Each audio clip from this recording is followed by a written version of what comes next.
Hello and welcome to today's airsofting video. So this one might be a fairly short video, but what I am going to be doing today actually is running through a field strip process on this Elite Force Glock 17 Gen 4. Just kind of some background on this pistol. I've had it for probably about a year or more now, and a few of you have actually been requesting me to do a quick video on just how to field strip this pistol. Now, this is going to be that video, so I'm looking forward to doing it right this moment. A couple of things to keep in mind is the assembly and disassembly is going to be pretty much identical to the other Elite Force Glock pistols. So that's the nice thing. So this video will definitely pertain to you even if you have a Glock 18C, Glock 19, and again, so on and so forth for anybody else that's in the international countries, because again, they kind of have access to more of the Glock models, whereas we have the more popular models. But anyway, this is going to follow pretty much the same steps, so I really hope that you guys do enjoy this video. Alright, so to start, first thing you want to do is remove the magazine and just put it to the side.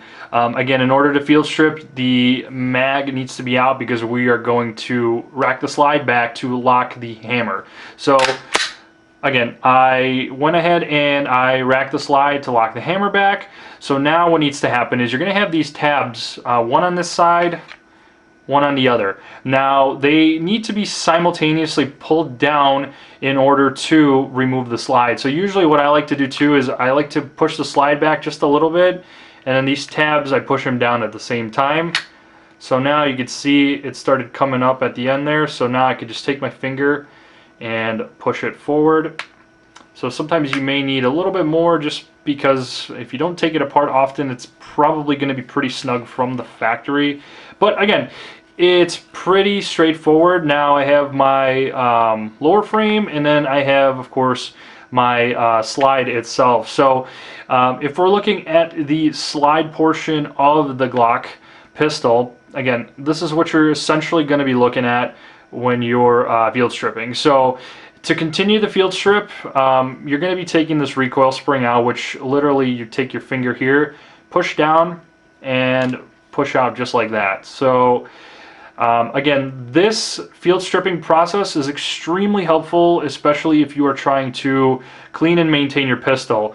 So once we have that, again, just note some oily residue may come off the barrel and spring, because again, from the factory, these usually come lubricated. But again, if you experience ongoing usage of your pistol, basic maintenance is always going to be a must. So again, something to keep in mind. So here again is the inner and outer barrel, and honestly they come apart like so, nothing too crazy. So here is the inner barrel construct of the Elite Force Glock. So inner barrels are easily replaceable for OEM or something custom. You can see here's your hop-up wheel. You can adjust it. You don't necessarily need to remove the whole assembly to adjust hop-up. This is just, again, an FYI and do-it-yourself tutorial with how to field strip this pistol. And again, here is the outer barrel. So again, that's that. So now what we're looking at here is we have the main parts already broken down. We have the slide, the recoil spring, the inner barrel, the outer barrel. Now, if we're talking about disassembling the blowback unit, that's going to be a separate video on its own, but essentially I can give you kind of a high level of what that would look like. You have a screw right there at the end. You're going to take, again, a regular Phillips screwdriver, take that out. That'll then take the sights out. So the sights are pretty much screwed together with that screw, so just something to keep in mind so you don't lose it. Nothing really here. You can remove the front sight with the screw there if you wanted to, but essentially if it's like the WeTech models, as I imagine it would be, you're going to have, once you take the blowback unit out, the actual unit itself, and then usually it'd be one or two springs at the top of the blowback unit. So again, that's already in here. It's kind of hard to visualize this, of course, but actually you can see the spring right there is a perfect example of what I'm talking about.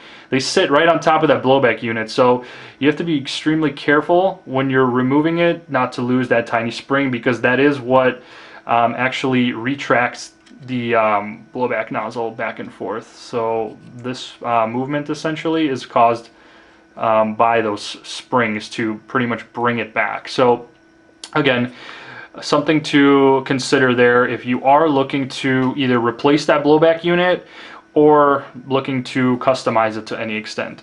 So again, when you're field stripping, for the most part, these are going to be the main parts you're going to be taking out. If we actually come back and approach the lower frame, quite honestly, nothing too exciting here. There's not a lot to disassemble unless you're really looking to do so. Here is that hammer assembly, which I'm trying to show you, sorry. So here you have your hammer, and then you have a bunch of what's it called, levers in order to hold that hammer back, and then a spring in there for tension. So if you needed to remove those, the hammer housing unit is held down by this screw. So pretty much what you would do to take that out, again, is take that screw out and the blowback unit would pretty much lift up. One thing actually before you would do that, before you lift up, you do have a pin here also that you need to push out, just a regular push pin. Once that comes through, then that hammer housing will come up and come out without any issues. So sorry, I'm trying to focus this as much as I can. So again, that's something to keep in mind there. Everything else for the most part comes out pretty simple. This screw again takes off this top portion, and when you're trying to remove the trigger spring and the trigger lever, again, you can see that these are all connected together. So once you take the housing for the hammer out, this connection piece between the housing, the hammer housing, and the trigger, again, pretty much come apart as one set. So the only main thing is you just need to take that spring out, then this will come out and it'll pull the assembly of the trigger out completely, and then this portion again is going to come out entirely. That's again kind of a very, very high level type of a field strip if you were looking to do such a thing. But if you're looking to do just a generic field strip, kind of like what I did here, really all you're going to be doing is just taking it apart as much as I did here. And then now when it comes to putting it back together, you're pretty much just doing the process in reverse. So you usually would just start off with your outer barrel. You're going to slide the inner barrel into the outer barrel like so. Then you're going to take your slide again, and then you're going to put the barrel through the opening there for the main opening for the outer barrel. Slide it together so it'll look like this essentially. Then the last step of things is putting in that recoil guide rod. So again, the silver part is going to go inward like so, and then again you're going to be putting the back end of the recoil spring right up against that notch that's on the edge of the outer barrel.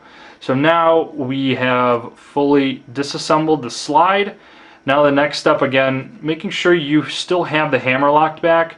You're going to be aligning these rails together so you can kind of see that this is all like rail based. So pretty much you're just going to be taking the lower frame and slide, aligning the two rails together, and sliding the slide across. You may come across this sort of issue just like that. Not a big deal. If you take your thumb and gently press into it like so while you're sliding back, that should eliminate some of the strain there, which in this case it's still deciding to act up. So it's going to be a normal thing from time to time. Sorry, I didn't expect to fail at this so much. Let's go ahead and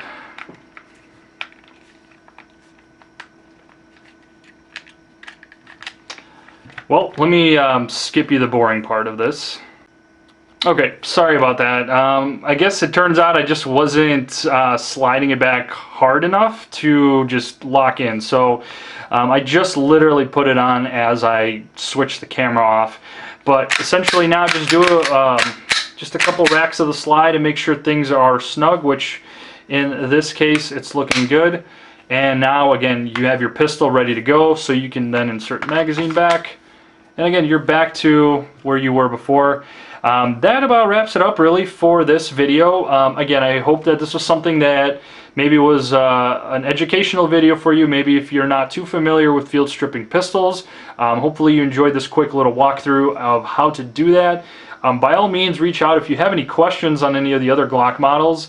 I've held and dealt with a majority of these kind of Glock models, so I'm pretty familiar with them when it comes to disassembly and just general field stripping. So again, guys, thank you so much for watching, and have a great day.